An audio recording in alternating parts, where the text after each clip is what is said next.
¿Cómo elaborar un argumento? Hoy hablaremos de la argumentación. Empecemos explicando qué es un argumento. Un argumento es un razonamiento que busca afirmar o negar una proposición y convencer a alguien de su validez. El argumento está compuesto por tres partes esenciales, las cuales son la tesis, que consiste en afirmar o en refutar una postura. Después viene el razonamiento, que consiste en dar las razones o evidencias necesarias para poder respaldar la tesis. Y por último, la conclusión, que es la afirmación final basada en razones proporcionadas.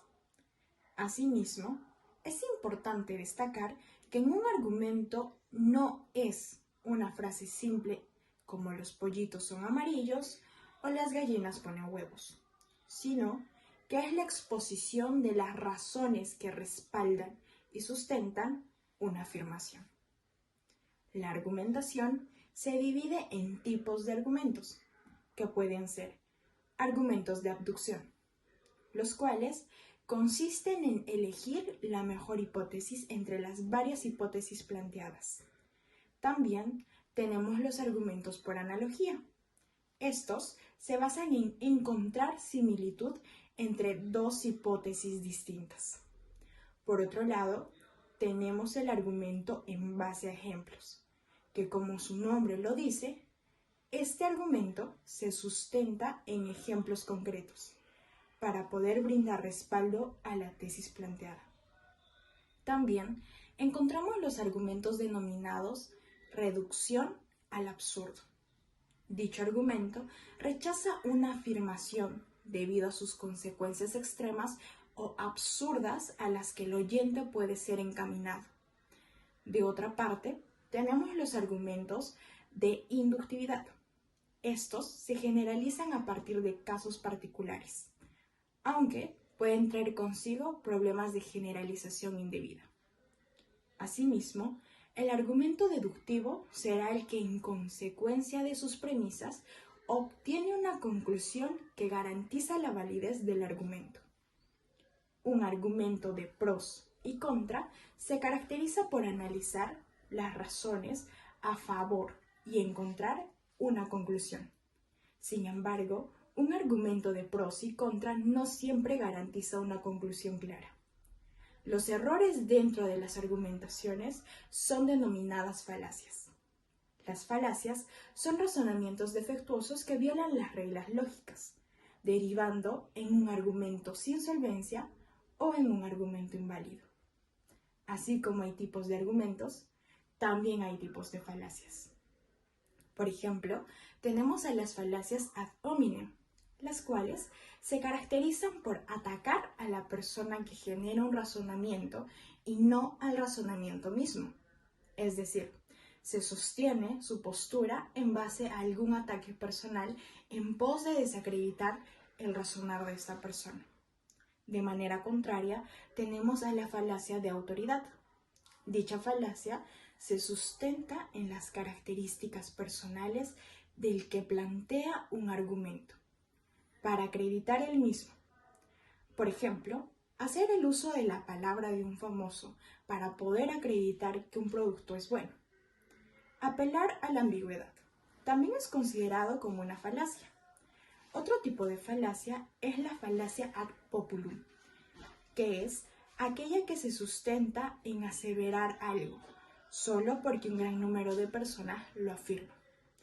Para poder decir que las razones en las que se sustenta un argumento es bueno o malo, debemos fijarnos en el cumplimiento de tres requisitos, que se hace que la razón sea buena. Primero, la razón debe ser verdadera o probablemente verdadera. 2. La razón debe ser relevante para la defensa de la tesis. Y por último, la razón debe ser suficientemente fuerte para respaldar la conclusión. En el caso de que una razón no cumpla con esos tres requisitos, la razón será mala. Por otro lado, al momento de argumentar debemos evitar la ambigüedad en la tesis que queremos defender. Asimismo, debemos evitar el uso de un lenguaje confuso y debemos evaluar la confiabilidad de las fuentes que nos ayuden a sustentar las tesis que estamos planteando. En base a todo lo anteriormente planteado, podremos identificar una buena argumentación cuando notemos los siguientes rasgos. En una buena argumentación, la posición del interlocutor se verá reflejado de manera justa. Asimismo, una buena argumentación nos permitirá identificar los puntos en los que estuvieron de acuerdo y los puntos en los que se estuvo en desacuerdo. Otra manera muy efectiva de reconocer una buena argumentación es cuando las críticas y objeciones son abordadas de manera constructiva. Entonces, cuando estemos frente a una discusión cooperativa en la cual tengamos que tener buenos argumentos, debemos evitar distorsionar o encaminar incorrectamente el mensaje del interlocutor. Debemos ser claros en la comunicación con el interlocutor y, sobre todo, debemos reconocer que el objetivo principal es comprender mejor el tema y fortalecer los argumentos propios, más que cambiar la opinión de nuestro interlocutor. Cuando todo lo abarcado en esta parte del video, podremos desarrollar una argumentación sólida y constructiva en cualquier debate o discusión. Ahora, llevamos al ámbito jurídico. Hablemos de la argumentación jurídica. Sabiendo que el argumento es un razonamiento que busca afirmar o negar una proposición y convencer a alguien de su validez, nos surge la pregunta de ¿qué hace jurídico a un argumento? Bien, un argumento es considerado jurídico cuando se basa en premisas que se relacionan con normas legales o principios del derecho. Para que un enunciado sea un argumento, debe ser un esquema básico que consta de 3 partes: una premisa mayor, una premisa menor y una conclusión. Estas 3 partes deben estar en correspondencia para que el argumento sea válido y no caiga en una falacia. En el ámbito jurídico, el esquema básico del argumento se adapta de la siguiente manera.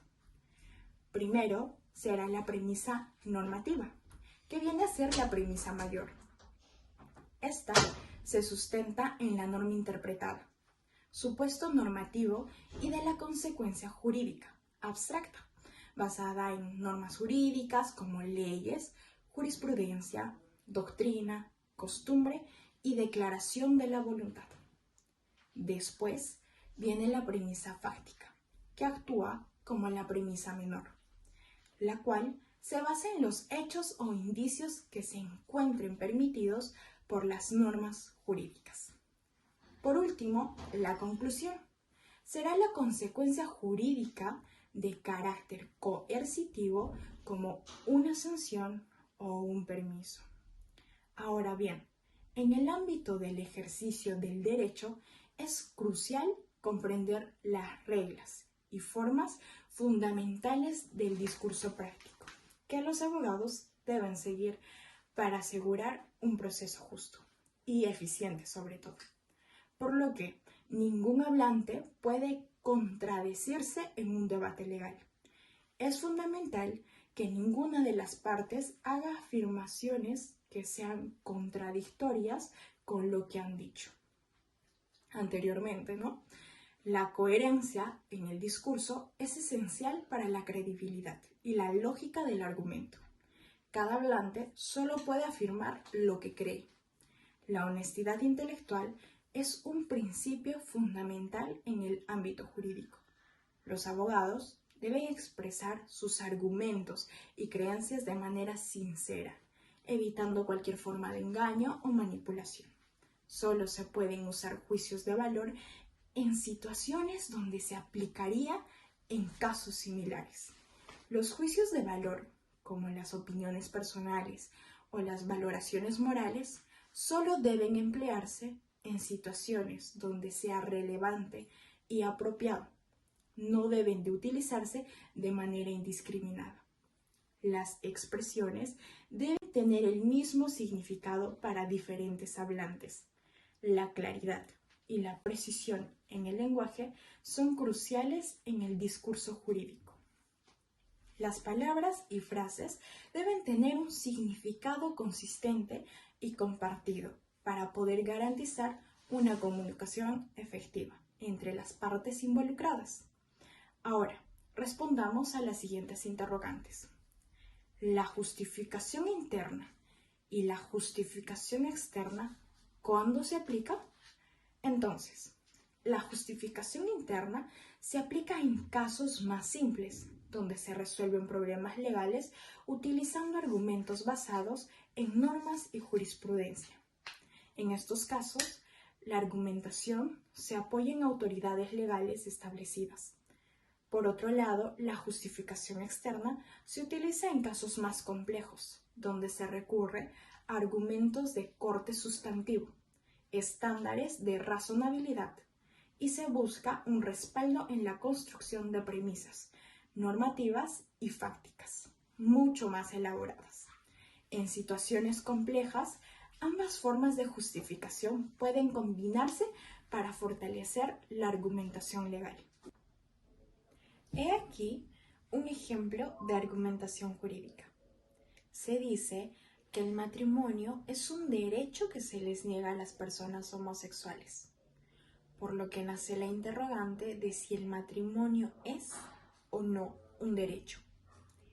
En la sentencia del Tribunal Constitucional número 2868 del 2004, en su literal 13, dice claramente que el matrimonio no es un derecho, sino que por el contrario es un instituto natural de la sociedad, conformado por un hombre y una mujer.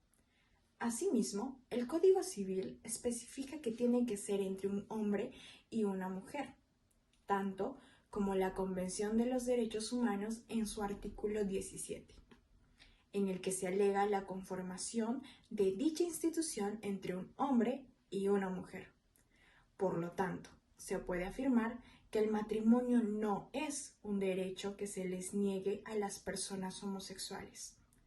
Como pudimos notar en el ejemplo, estas reglas y conceptos de la argumentación jurídica son fundamentales para mantener la integridad y la efectividad del sistema legal, asegurando que los argumentos sean sólidos y coherentes, sobre todo justos en el ámbito jurídico.